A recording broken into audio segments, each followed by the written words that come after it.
Hello friends, welcome to Easy Code for All.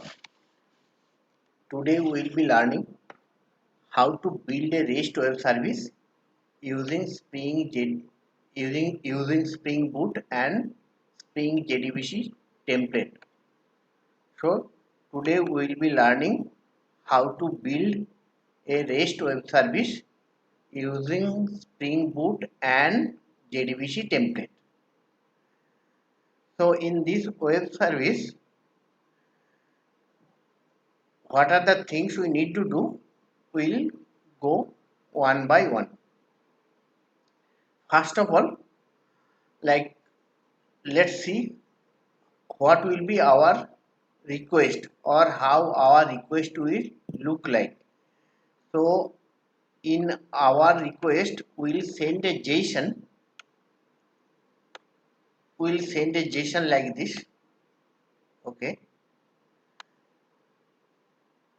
this will be the request of our web service, and our web service needs to consume this data and insert record into the database table.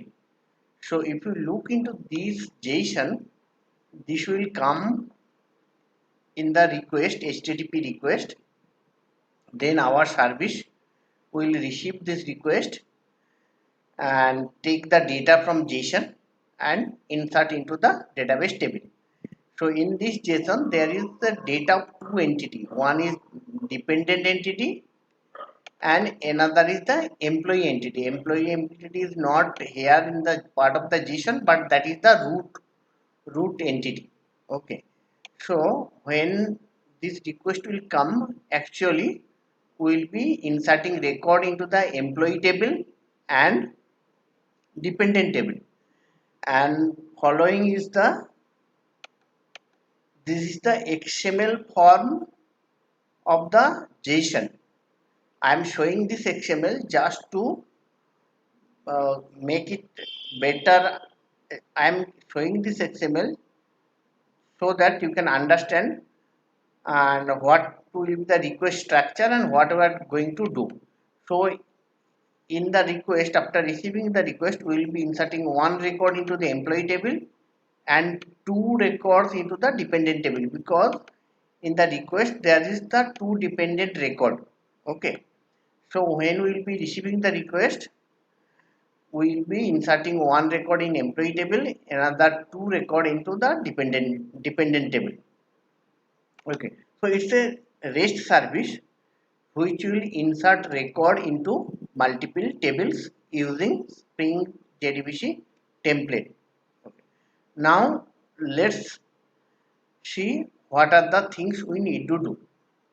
So first of all, we need to create a Spring Boot project.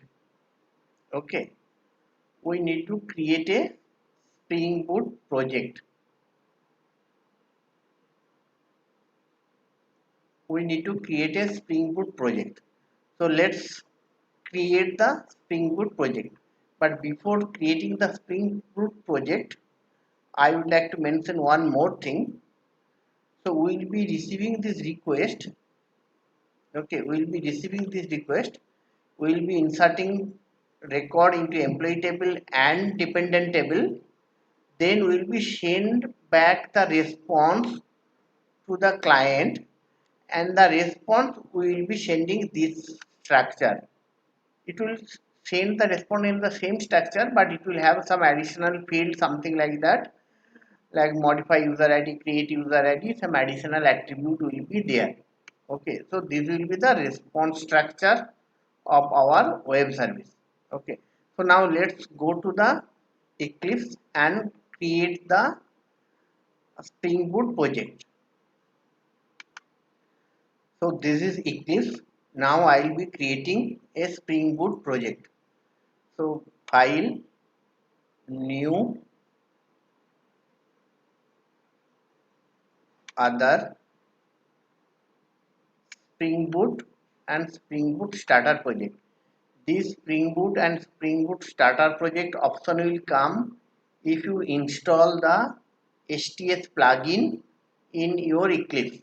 So by default, this option will not come.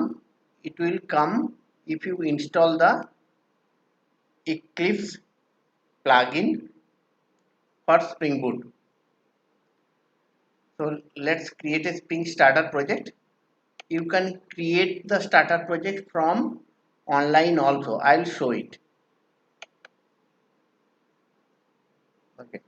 So you can create a starter project from http from start.spring.io. This is a URL. You can open this URL and you can create a Spring Boot project there, download it and import into your Eclipse. That is also doable. Okay.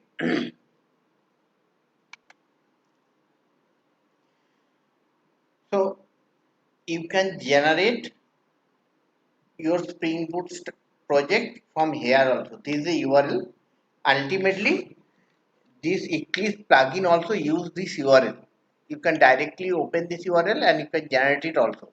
So give your name something JDBC template. Okay. Any name you can give it, but here most important thing is that packaging. It should be OR. Packaging type should be OR. Okay. Language Java and Java version you can select based on your Java version. Okay. Then click on next.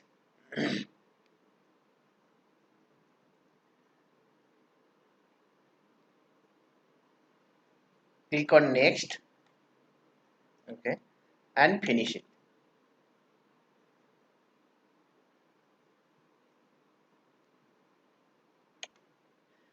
So it created the JDBC template project which we wanted to create. So it created the Spring JDBC template Spring Boot project.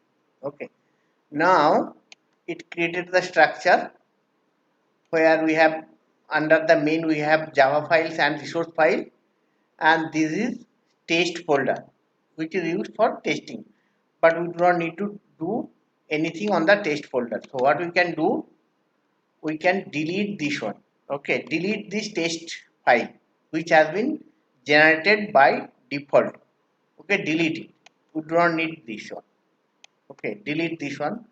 Now you know, in the Spring Boot we do not need many configuration file.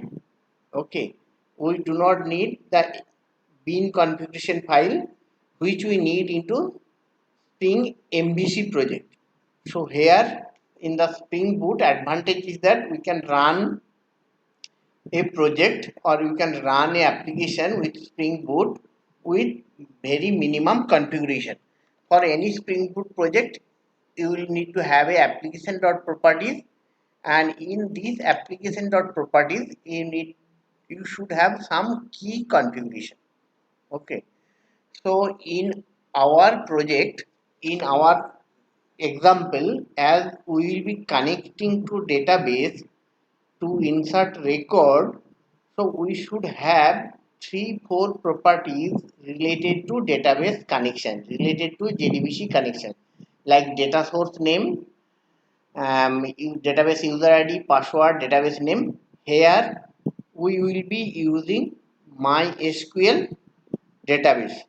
Okay, so let's take those 4-5 properties. We need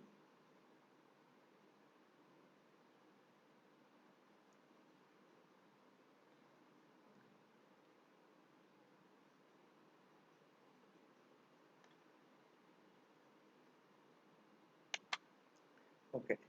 So this is the properties we need. Mainly we need these properties related to MySQL. Okay. These properties are related to log4j. So let's take all the properties. Only 6-7 properties.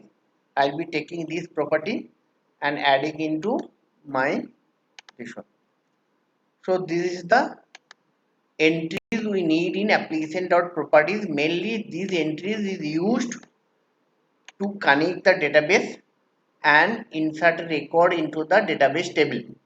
As our web service will use JDBC template to insert record into the database table.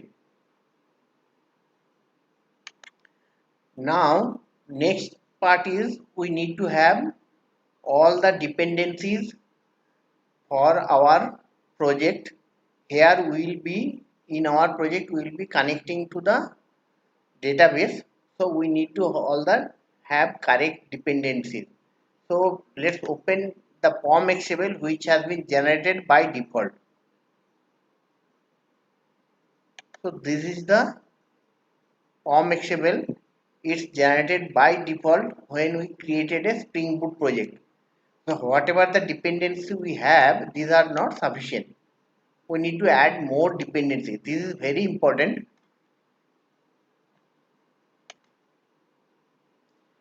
So by default, it generates these dependencies, but we need to add more dependencies. Key point to remember, the POM XML is different from the MVC project POM XML. So here the dependencies are different from the dependencies which are used in Spring MVC project.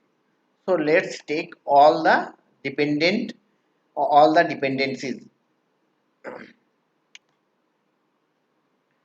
So this is the dependencies we need it. So let's take it.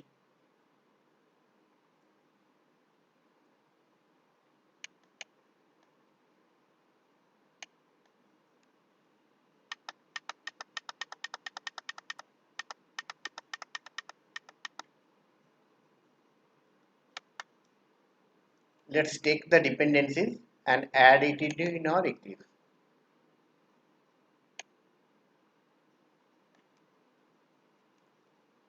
So I have added the dependencies. Now we will be just install.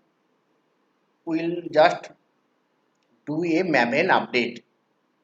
Maven update project. This our project is selected. I can select force update and let's update it.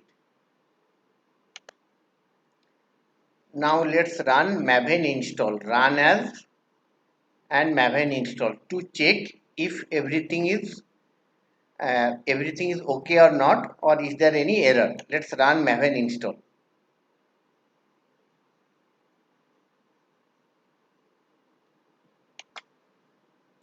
So it built successful. Okay.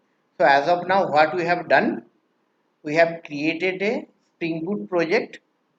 Then we added required properties into the application.properties.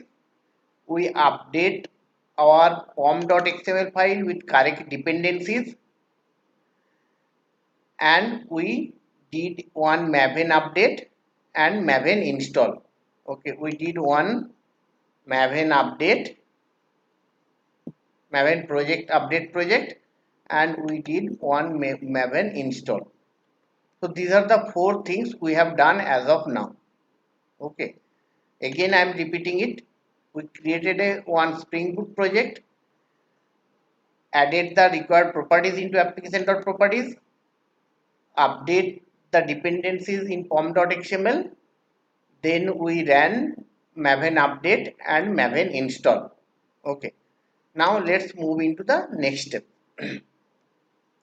So this is the basic things which is required for any Spring Boot project. That's what we have done as of now. Now, as the next step, what we will be doing, we will be executing the steps which is required to build our web service. Okay. In our web service, this will be the request. Okay.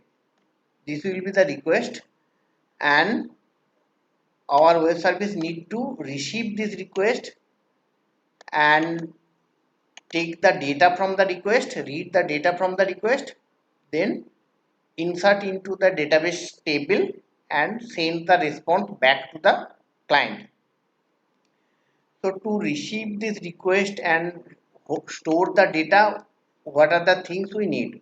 We need Java Bean classes, to receive the request and hold the data. Second is that to receive a request, what we need a controller class. Okay, a when a client will hit the URL, it will come to the controller class. So to build our web service, we need one controller class and bean classes.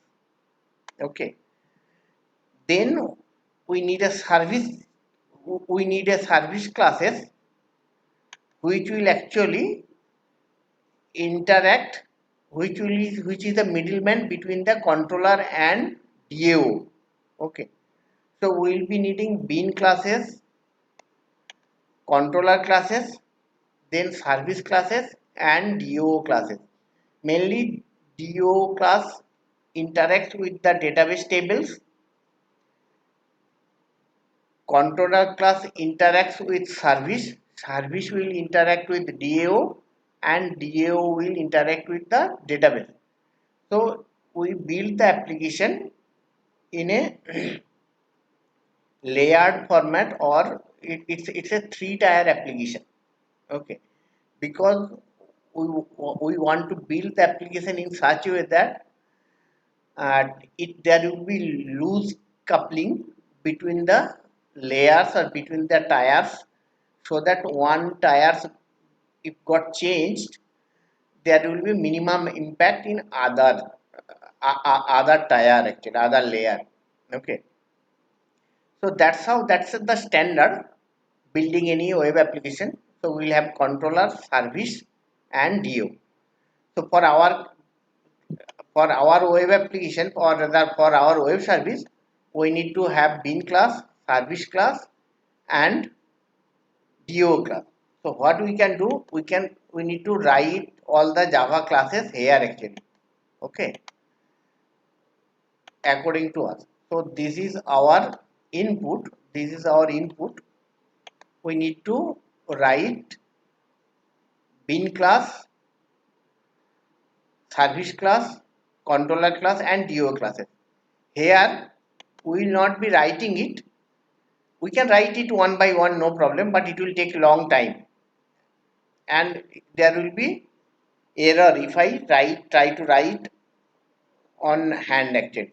Okay, so what we will be doing it, we will generate the code actually. We will generate the code and we will use it. Let's see how we can generate the code. Generating the code is not kind of, it's a choice. Somebody wants to write the code in their Eclipse, they can do it. It's only, it will take more time, but if we generate it, we can get it in 2 minutes. Okay, so let's generate it. Okay, to generate it, what we'll do, we'll open easycodeforall.com, and there is a link, REST service code. Okay, here we'll go and we'll generate the code. Like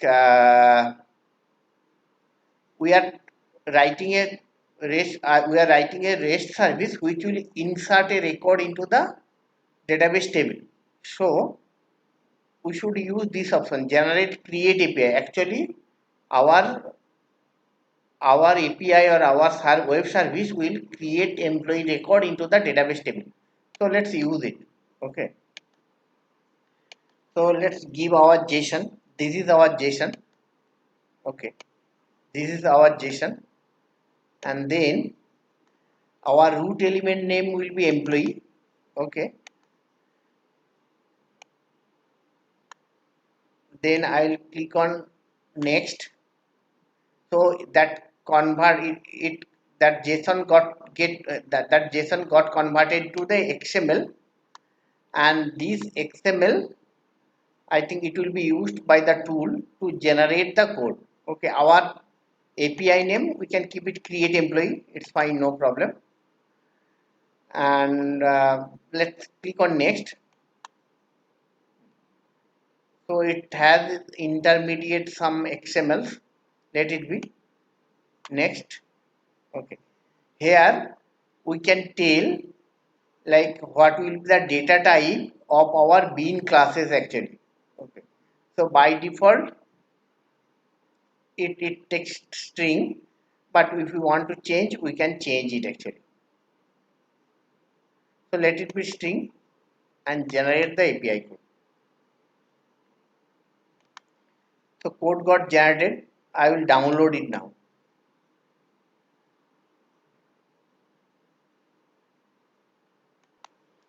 Now I unzip the downloaded code. So it generated all the code. Okay. If I go there, it has dependent employee and there is something main API. Okay. So mainly dependent has all the bean classes, service classes, controller and DO. Same way that employee has also bean classes, controller classes, service classes. Okay. So let's take this code into the Eclipse. Okay. Let's take this code into Eclipse and we will see.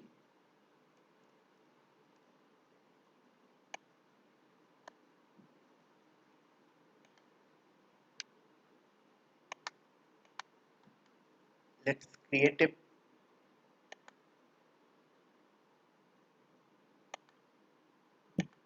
if I want open any code, I can see what is the package name is there. It has com.easy. Okay. So I should, here I have HR folder is there. Okay. So what I should do, I should create a package here, new, other,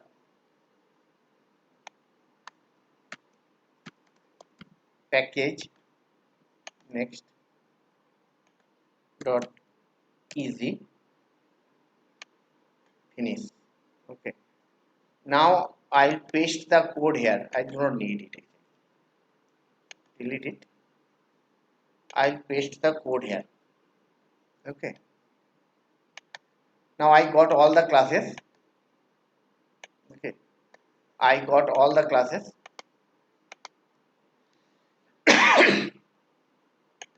So instead of generating them, I could have written,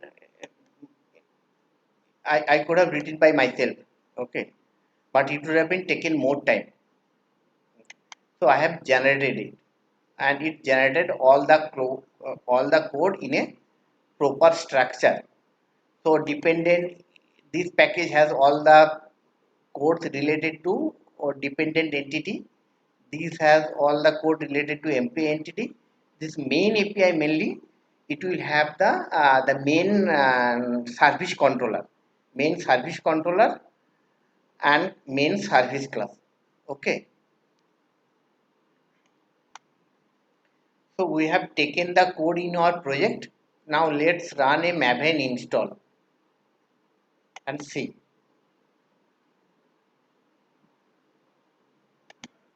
So it looks like that it failed for two classes, employee and employee helper.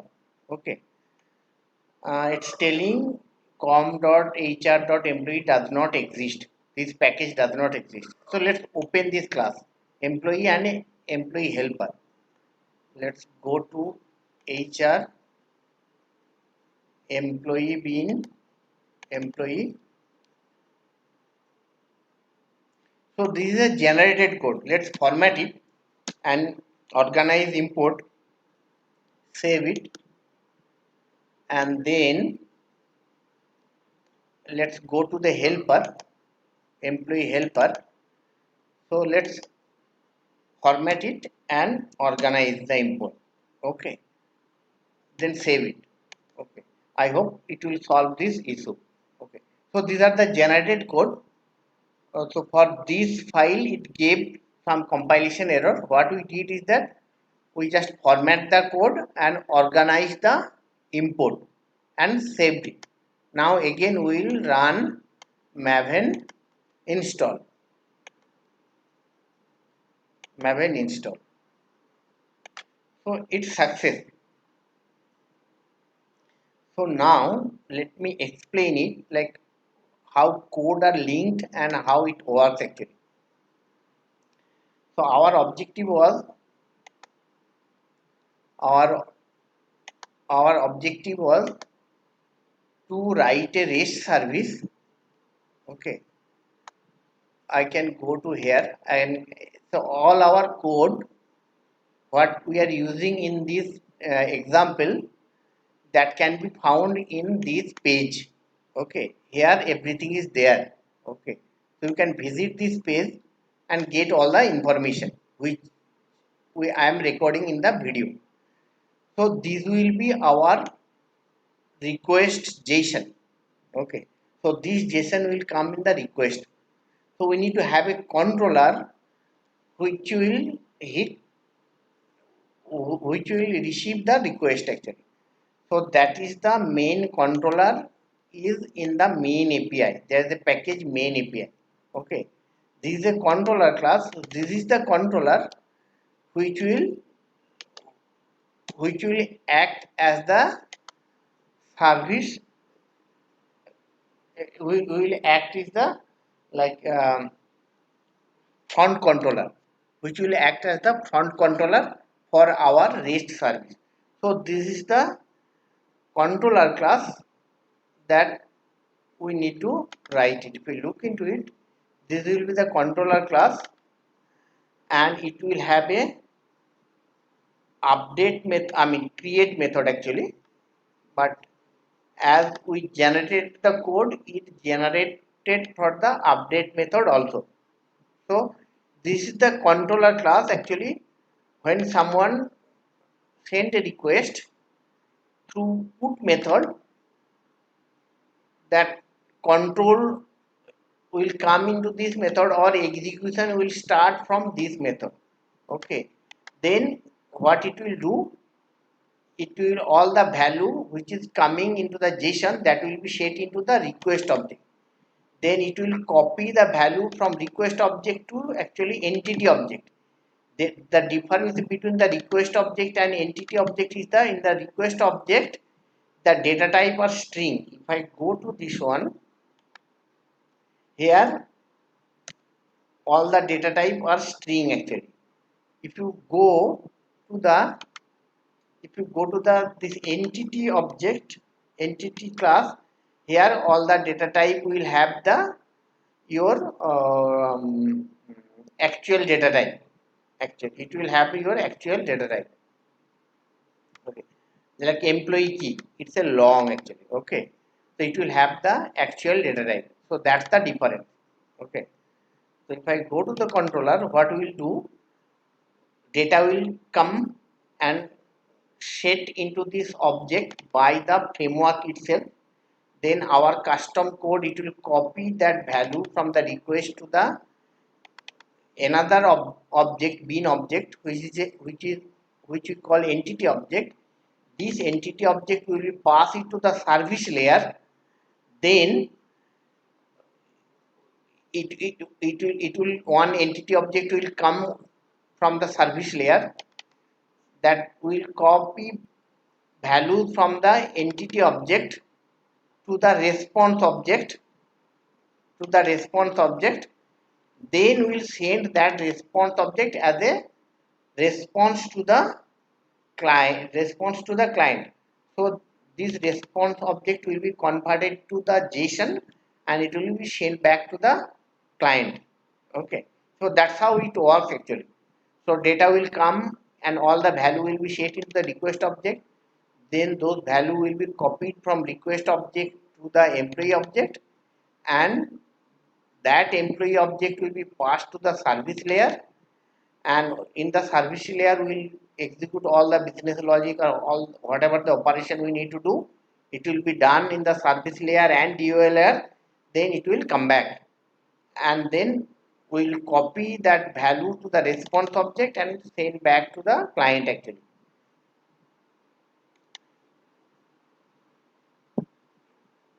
So if I go to the service layer, okay, if I go to the service layer,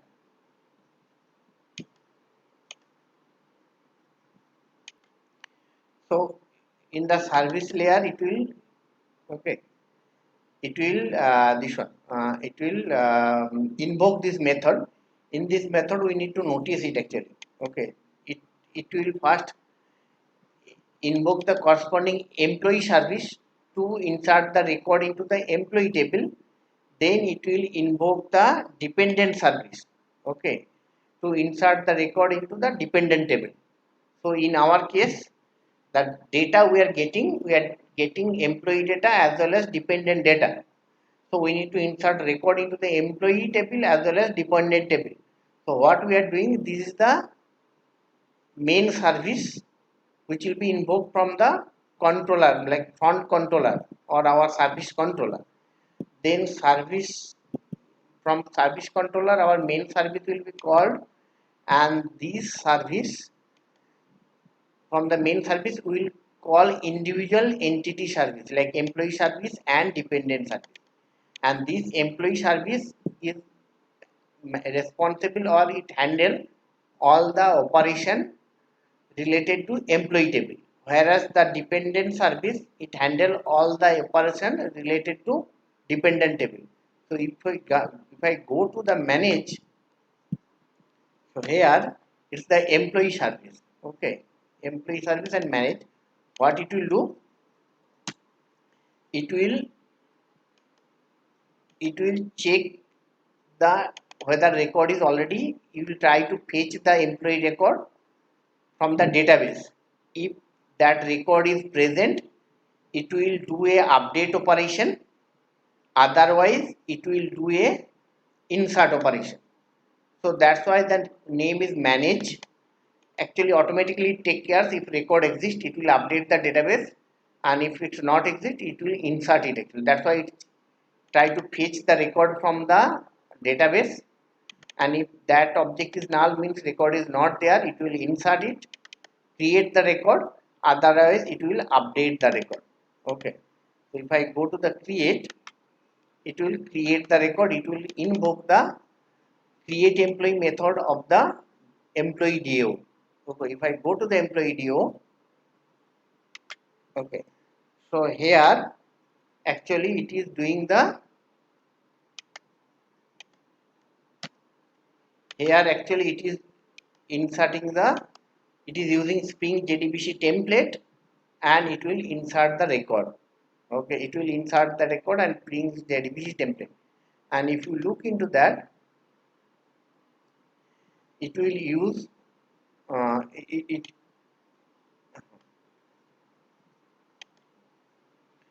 So if you look into this it use the create employee query.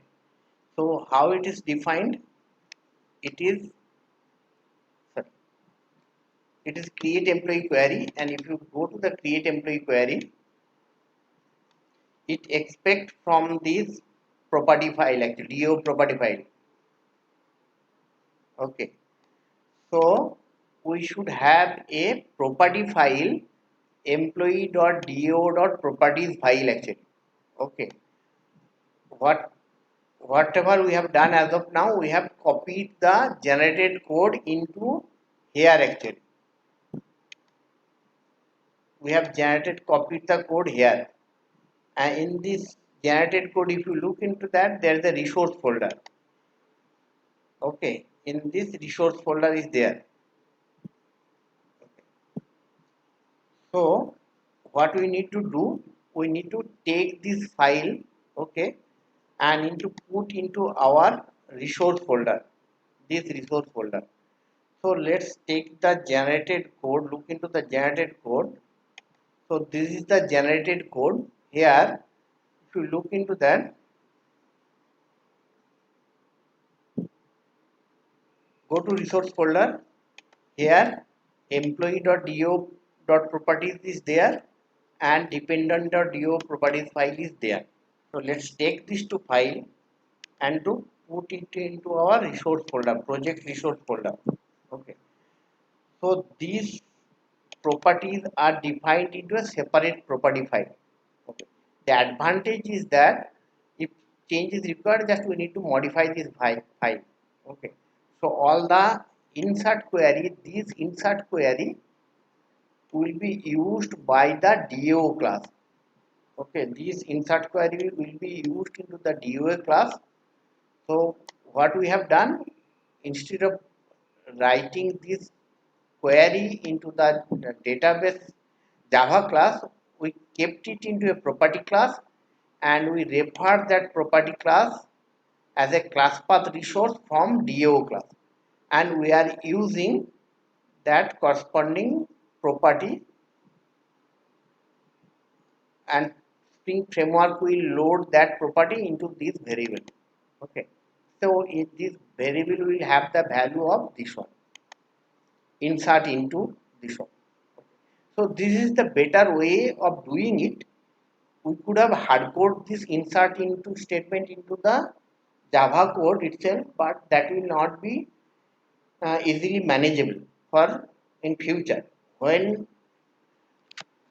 you will be doing a project using a Spring JDBC template, you should define the all the queries in a separate file and use that file and refer that file from the DO class. Okay, this is the better way of doing it. I hope it clarifies actually.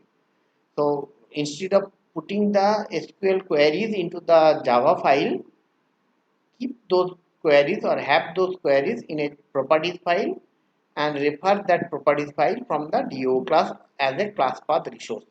Okay. Now this is the employee dot properties. Same way we have a dependent dot properties. So this it has all the query related to dependent table. Okay. So these are the two properties file we need to have it, which has been already generated. So all the generated code that we have copied, it would have been written manually also, no issue, but it would have been taken long time. So better if you can generate it and use it, that is the best way of doing it.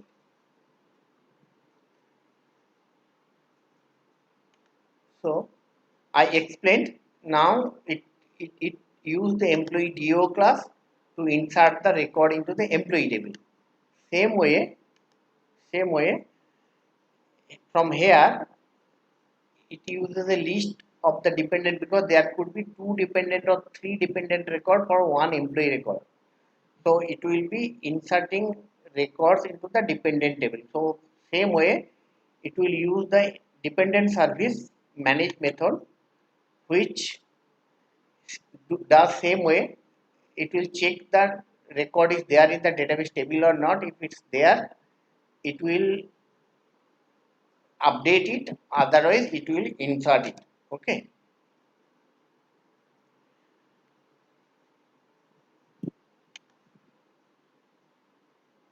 it go to the create. So here it is going dependent do dot create dependent. So here it's also same way, it's a dependent do file. It will be using dependent do dot properties as a class path resource, and then from class path resource it loads the SQL query into the variable, and that variable will be used by the Java code, to execute a query and insert a record into the uh, database table. Okay. So that's how the code is organized. It will come to the main controller. I'm repeating it again. Main API. This is the main controller, front controller. From where it will invoke the main service. Okay. This is the main service. Okay. In the main service, it checks how many it insert to record into the how many tables actually. Okay, in our case it will need to insert record into two table, employee table and dependent table. So based on that, it first it will be inserting record into the employee table. Okay, employee, it will be inserting record into the employee table. Then for that employee how many dependents are there, it will figure it out, and it will insert each dependent one by one using a dependent service, and dependent service will internally use the dependent DO. Okay, that's how it will be working. So next step, as our code will insert record into the employee table and dependent table, so we should need to create those dependent table and employee table into the MySQL database. Okay, so we will be creating those two tables into the MySQL database now.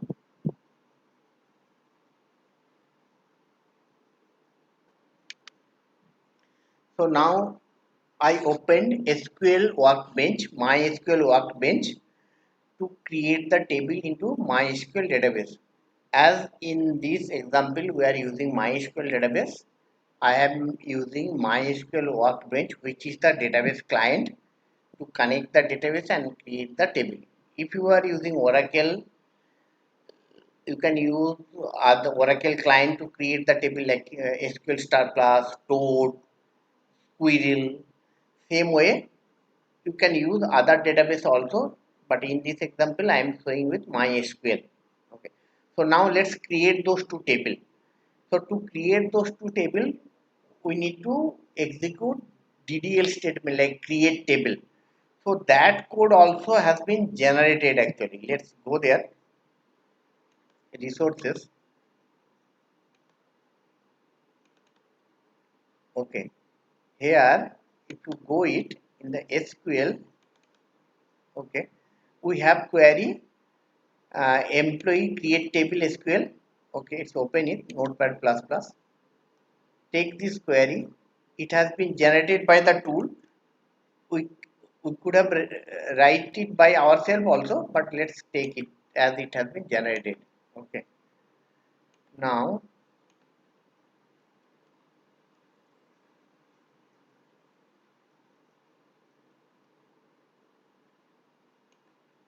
let's create the table actually.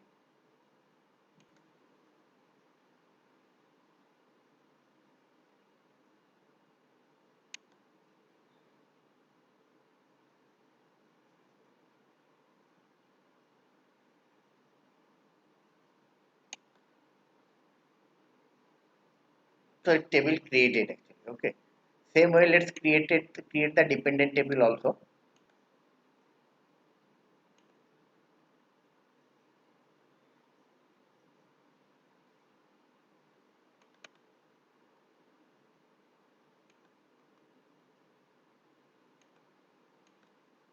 Let's take the query,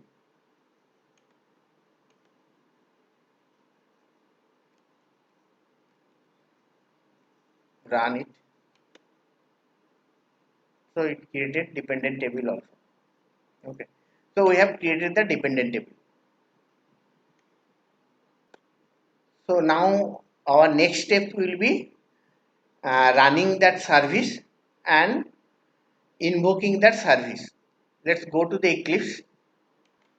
Now we should run the service, but before running the service, I think we need to do two more things. One is that our startup class is that JDBC template application. Here we need to the component scan annotation. Okay, this has been generated by the Eclipse Spring itself, Spring Boot, Spring Boot itself. So we need to add component scan annotation. Okay, let's add it. Actually, we can find that things into the our page, which is in easycodeforall.com. What we have, so in this page also we have all the steps actually. You can visit this page and you can get the your project setup done. Okay, this application properties controller. So we need to add this component scan package actually. Okay, so our startup or startup application file. Let's go there. Here we need to add this. But this is one thing I need to do, and these service classes control shift go. Okay.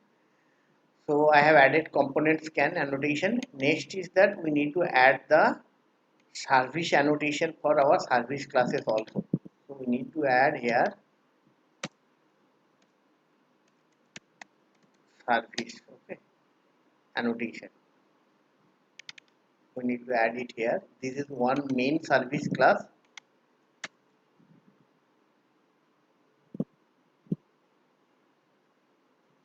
This is the main service class.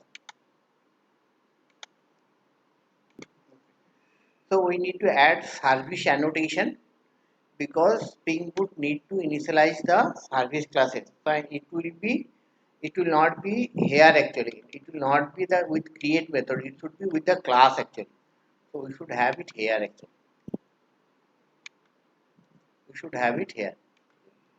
So this is the annotation you need to add with your service class. This is the main service, and we have also individual services. Like for employee, we have employee service. We have an employee service, and for dependent, we have a dependent service. Okay, so that's how code is modularized actually. Like dependent service deals with all the work related to dependent table. Employee service will deal all the work with the employee table, and this main service or controller service actually it will uh, take the data from controller and invoke individual services to do entire task.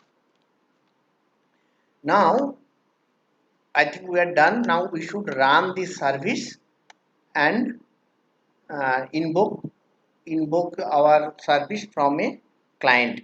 Okay, let's start the service. Okay, let's do a Maven install.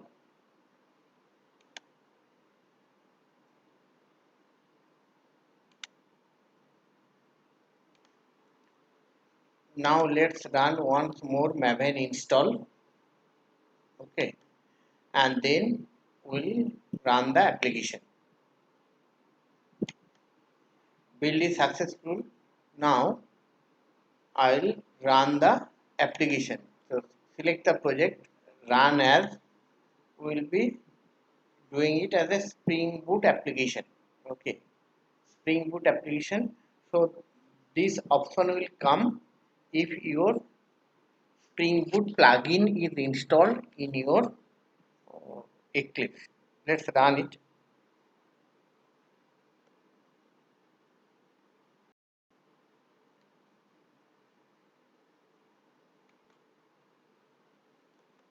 Let's run it. Run as Spring Boot app. So it will start your application. Okay, it has been started. Now let's go to the any web service client and we will be invoke our web service. Let's open Postman and we will be invoke our web service. So what will be the URL of our web service? To know that we should go to our main controller class. Here employee controller, here if you look into that, its mapping is create employee and then it is create. So let's go to the um, web service client, which is Postman. So this is Postman. From here we will hit our web service. We will invoke our web service from here. What we need to do? We need to give the URL. Our URL will be create employee create. Again I am repeating it because in controller we have given it create and create employee is mapping. Okay. So that's why, and if you look into that method, it's a put method. So we should use put there also. Okay. We should put it there. And when we initially discussed, we discussed about this JSON. But in this JSON, you look into that all the attribute names, first letter is capital actually. Okay. This is the capital.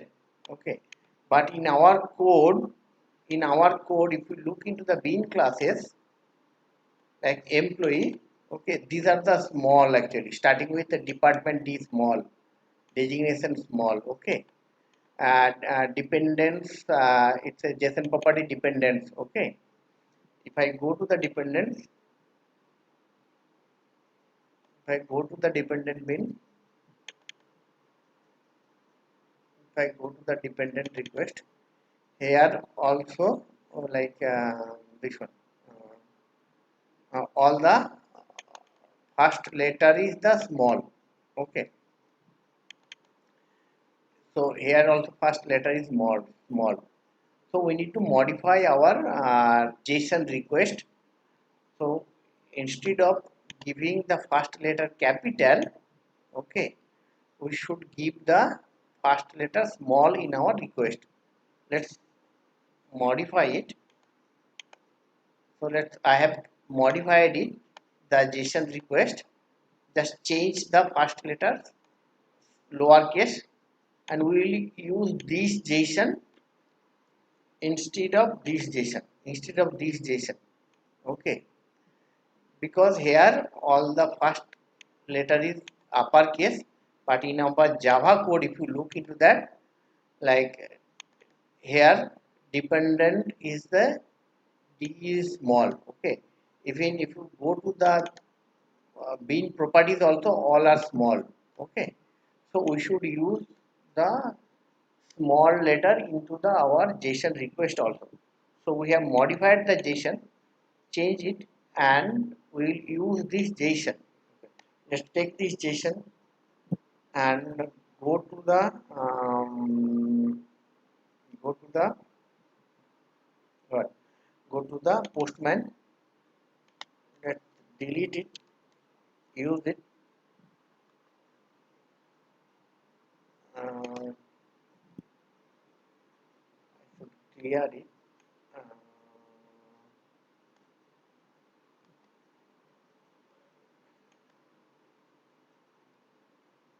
okay.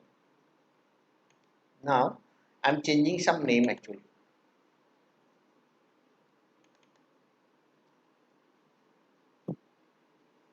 Mm,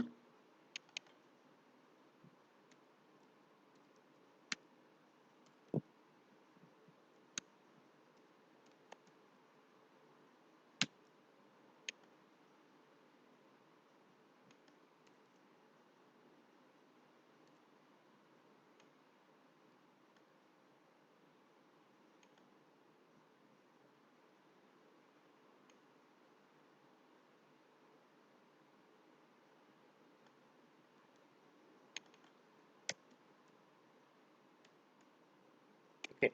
Just I change to one or two value so that we can see that this record is getting inserted. Okay. Now go to the database table. Okay. Select star from FND employee. Okay. There is no record. Let's hit this URL. Hit this URL. Okay. Hit this URL.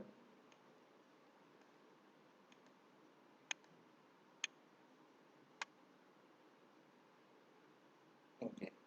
We got the response. If you look into that, in the response also we have the department RD, and I changed one dependent name Sarah Jacob.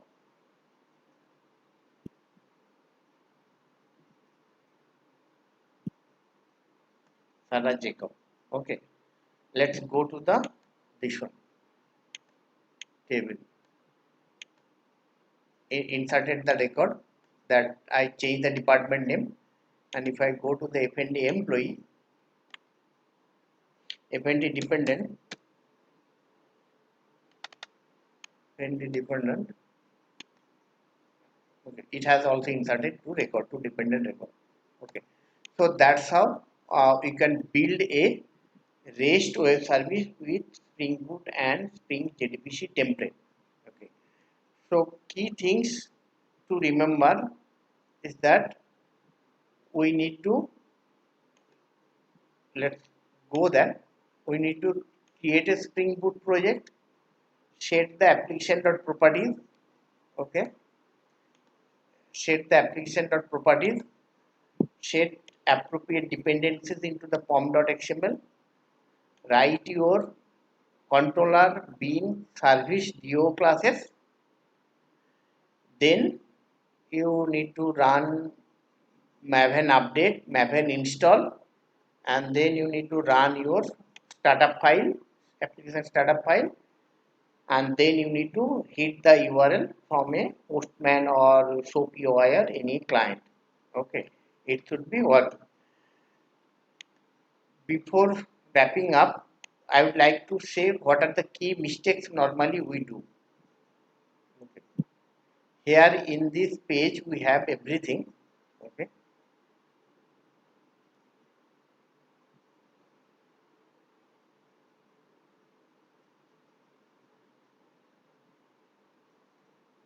Common mistakes. Okay. Common mistakes whatever we do.